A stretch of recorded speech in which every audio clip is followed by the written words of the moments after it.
The Knicks have finally made a decision about the next head coach, and they've decided to go with Mike Brown. Now, I know a lot of people aren't excited about this. I've seen the initial reaction on social media, and it ain't been pleasant.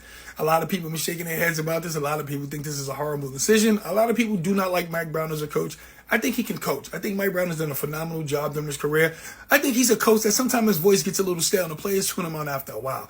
I don't know if he's going to make the adjustments to, kind of tone it down a bit because people, he seemed to be talking to himself at the end in Sacramento. He's a great coach, though. He's a lead assistant on 4 championship teams with the Spurs and with the Warriors. He did a damn good job with Cleveland that first time around, leading to the finals in 2007 when they were a really young team and they came out the East, when LeBron went crazy on Cleveland, on Detroit in the Eastern Conference Finals. The next couple of years, they just weren't as successful. They even had a season when they won 66 games and they got upset in the conference finals by the Orlando Magic.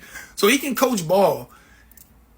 Knicks fans, we're naturally unappreciative. It is what it is. We had Patrick Ewing here for years. We didn't appreciate him at all. And then when he left, when we finally were like, damn, we had something special. We just didn't know. I think we should hold off judgment, give him a shot. I know a lot of people are upset. I see people saying like, damn, we got rid of Tibbs and now this. We got rejected by all the coaches. All the organizations didn't want to give their coaches permission to speak to us. And we're here. I thought, we were going to go after Mike Malone and get Mike Malone. I thought that. I know we didn't get the quote-unquote sexy hire, but let's give him a shot. Mike Brown might surprise us. We may have some magic that we didn't know we had with this team and maybe able to turn it up a notch. I know the pressure's going to be on. New York is a demanding fan base, but I think Mike Brown could come in here and surprise us all. Let's just give it a shot. Let me know what y'all think about this hire.